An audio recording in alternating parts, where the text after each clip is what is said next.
It is evening. The cold winter night approaches. The year is 1170, the place Canterbury Cathedral. Archbishop Thomas Becket prepares to meet 4 knights in the service of King Henry II.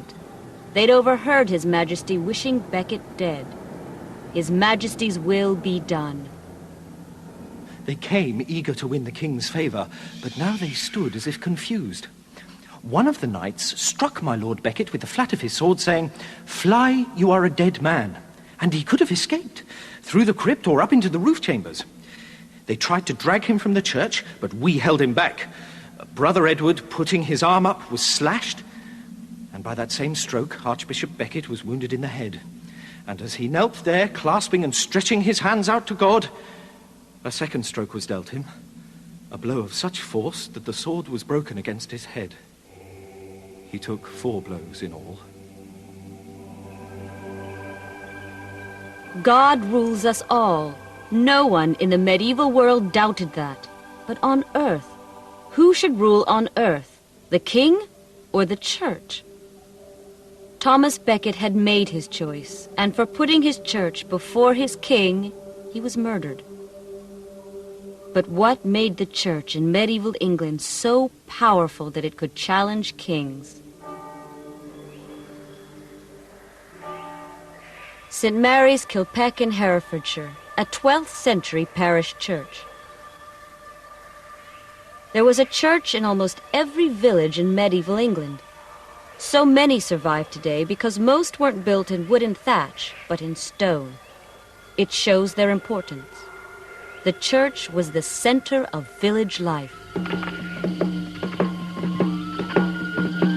Churches are used for dancing, and people come to church to drink ale. Yes, and the churchyards are used for fairs and markets, and there's wrestling and summer sport and much music. But the church was more than a place where people could meet and be together. It taught how people should behave. It laid down rules, what was good, what was bad. And on Sundays and feast days and services across the country, the message was drummed home. Do not fall into sin. Be not proud, lazy, drunken. Do not keep a bad house. Come to church, that the church can bless your children and make your marriage legal.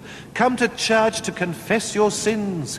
Come to church to celebrate the Christian faith respectfully and in the proper manner.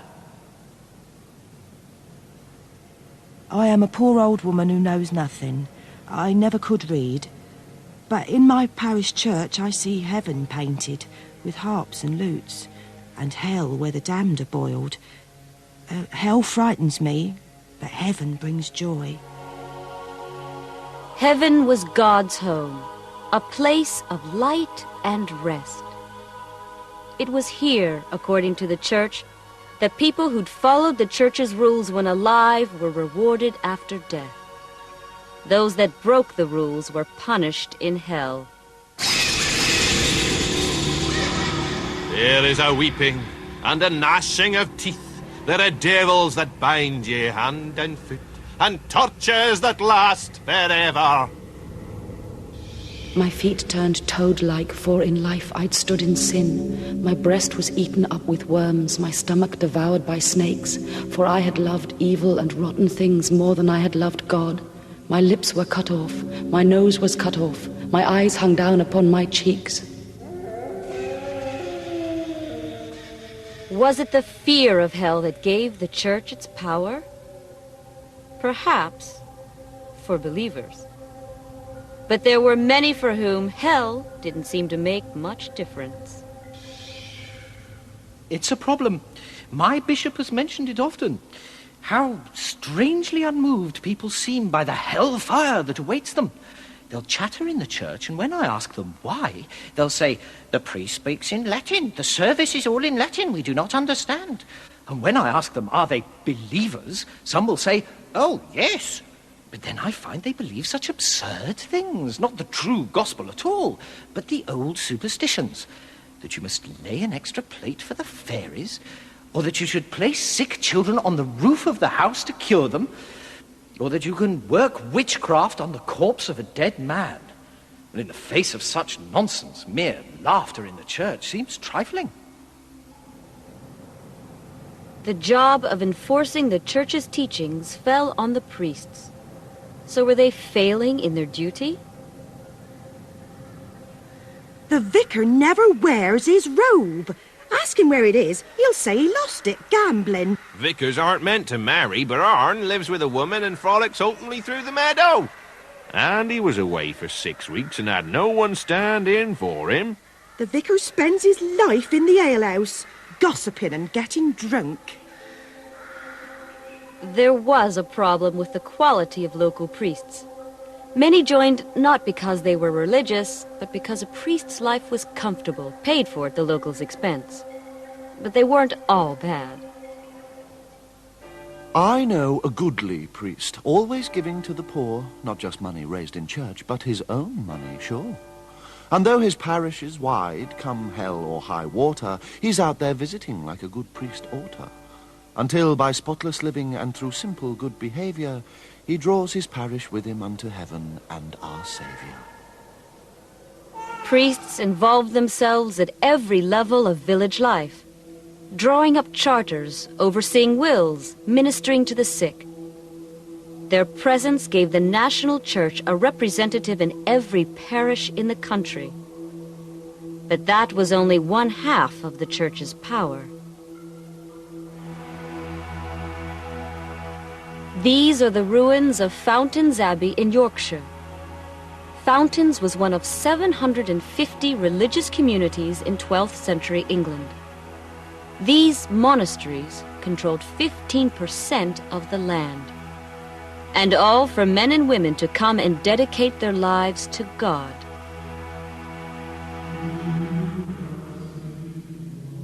We must live without furs, linen, shirts, combs, mattresses. We must, of course, have farms and meadows to grow food. Otherwise we couldn't entertain guests. And one must be hospitable. But let us not grow rich. No. As Jesus Christ was poor, so we will be poor, and give up the riches of the world. What made someone become a monk or a nun? The only surviving life story of a nun in the 12th century is that of Christina of Markyate.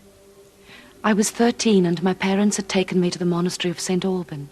His bones were kept there. You could pray to them and ask his blessing. And I remember how the monks seemed so perfect, so content. I wanted to join them. And as I left, I scratched the sign of a cross in a door with my fingernail, that I should return there one day and take my vows. I'd lost all interest in the world. I wanted to be pure. Women joined the nunneries for many different reasons. They could prove themselves there. They could study. If they reached the rank of abbess or prioress, they could experience real power denied them in so many other walks of life. For some, the nunneries were simply an escape. My parents were preparing my wedding. I said, I don't want to get married. They just laughed. They tried to tempt me, wouldn't let me go to church, took me to banquets to get me drunk, hoping at last I'd take the pleasures of the world. But I was obstinate. And then they locked me in my bridal chamber, and they'd found this husband for me, and they egged him on. Call yourself a man, go on, you can talk her round. And he came into the room, and I was hiding behind a tapestry. After he left, I climbed out the window. It was as if I had escaped some devil with blackened teeth that made to seize me.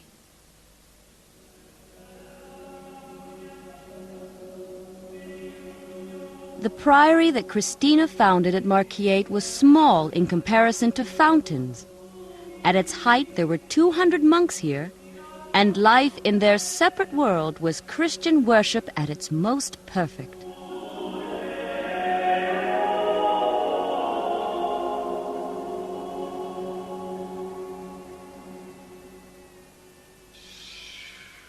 The first thing that strikes you is how quiet it is. Shh, vow of silence. The second thing, the white of their habits. Dyes are a luxury, so they wear cloth of undyed sheep's wool. They count honours and riches as dung. They're an example to us all, like the fist of God battering in our faces. Good food means nothing. Strong drink won't touch it. Pleasures of the flesh. Whew. Women aren't even allowed past their gates. No women, no hawks, no dogs.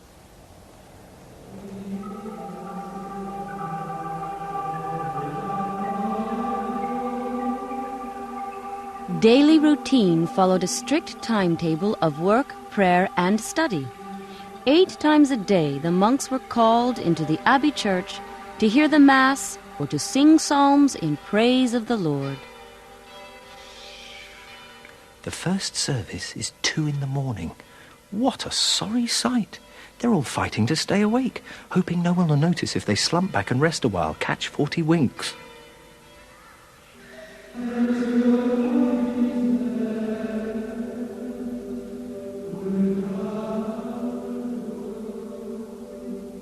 Beyond the abbey church lay the hospital, the kitchens, the workshops. For 5 hours a day, the monks labored at household chores, or in the fields, or in the scriptorium, where in the days before the printing press, monks would write books by hand. The monasteries became great centers of learning, and the manuscripts the monks produced remain amongst the highest achievements of medieval art. You only need 3 fingers to write, but your whole body's working. Anyone who says it's easy's never tried it. And in midwinter, when you're numb with cold...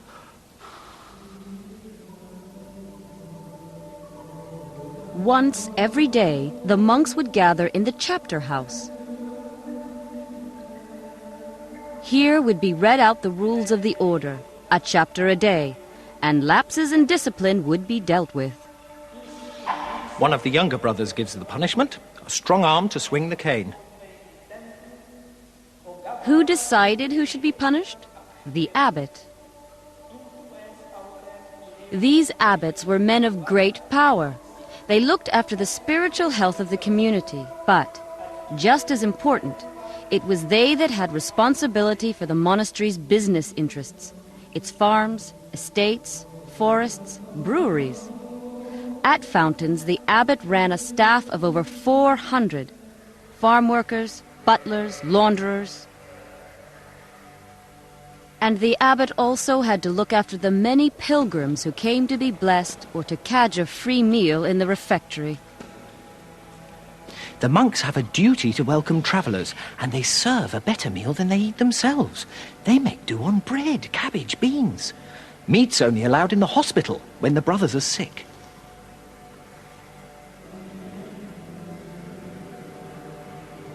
The pilgrims that visited the monasteries ensured that the monks in their separate world never quite lost touch with life beyond the monastery walls. They brought the gossip that found its way into the monastic chronicles, and they also brought money, gifts of gold, or other more humble offerings that the monks piled high in the monastery cellars. But with such endless comings and goings, could the monks preserve the simplicity their order had once known? Not always. As money flooded in from pilgrims and land rents, vows of poverty were often forgotten. Monks and nuns became corrupted by their enormous wealth. I visited the convent of St. Armand and found that the nuns wear undergarments, strictly not allowed. They dye their hair, wear cloaks of rabbit skin, but far worse, on questioning, I found the sub-prioress to be sleeping with Thomas the Carter, and Sister Jacqueline's left the nunnery pregnant as a result of her relations with one of the chaplains. Monks these days lead lazy, comfortable lives. They have no pity for the poor. They own such large estates they think of themselves only as landlords, riding around from manor to manor with a pack of dogs at their heels. Monks, for their comfort, depend on the labour of others. They take money from pilgrims, lap up gifts of land or gold. They live in the cloister, but their riches mark them out as men of the world. The growing influence of the monasteries had won them many enemies. Even the king, Henry II, was aware of the problem. I remember once the monks at St. Swithin's in Winchester grovelling in the dust before King Henry, for it seemed their abbot had cut 3 of their daily dishes. Well, the king asked them how many were they used to. 13, they said. 13, cried the king, outraged. I and my court are content with 5. Damn and blast your abbot, therefore, if he doesn't cut your dishes to match the number in my court. Why was Henry so angry? Because the church rivaled his authority and was out of his control. The head of this enormous organization wasn't the king, but the Pope in Rome. And the church considered itself separate. It had its own prisons, its own courts. Members of the church were above the law. Let it be heard that the prisoner, William de Worde, killed William Lavington in a fight outside Salisbury Cathedral last Michaelmas. But this same William de Worde pleads he is a clergyman, and so this same William de Worde will be handed over to the church authorities to be tried in the bishop's court. King Henry knew of 200 cases where murderers had hid behind the special privilege of the church and so escaped his justice. He found the situation intolerable, but his Archbishop, Thomas Becket, refused to compromise. We clergy have Christ alone as our king, and so being under the power of no earthly ruler, we should be judged by our own law. And that wasn't all. Becket even dared goad the king further. You princes, you think we bishops should bow down before you? Compared to the church, your power is as nothing. I will not obey you. In fact, I think you should bow down before me.